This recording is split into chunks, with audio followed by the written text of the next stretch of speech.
Ladies and gentlemen, how are we doing today? This is day 34 of January 6th of Living Grace Walk in Love by Bob Goff. Now, this is a pre-recorded message, so if you got a problem with my hoodie or my headband that I've been wearing for 8 days, really, it's been a lot less, but you get the gist. Day 34, chapter 34 says, love isn't something we do, it's someone we become.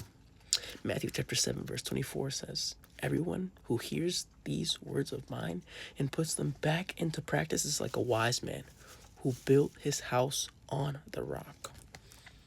Next time you meet someone, listen for their I am statements. It usually comes when we ask what they do and they say, I am a blank. They're an attorney or a pastor or an actor or a college student or a stay-at-home mom. With that one piece of information, we can imagine the broad strokes of their life. In other words, the details of someone's life flow out of who they think they are. I think love works the same way. Excuse me. When our identity is based on who we are as God's beloved kids, we start to live like we're just that, beloved kids. We don't have to give ourselves pep talks just to visit a friend who's a little lonely, because our instincts begin to look like love. When we see people through a filter of love and imagine them as worthy of love, we can't help but snag a seat in their fan section. This isn't the same as having an identity based on a religion. A lot of people say they're Christian before anything else, but it quickly spirals into these same people thinking they have truth everyone else needs. This may be true, but here's a problem.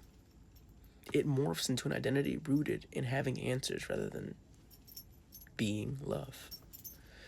Jesus didn't tell us to become religious. He told us to be like him, and he was love. We won't need to break our backs trying to convince others about Jesus if who we are before anything else is love. The reason is simple. Love isn't something we do, like a job. It's someone we become, like Jesus. The question we asked for to sit with for 3 minutes at the end of the chapter says, how have you been becoming love lately? I mentioned this in technically yesterday's episode.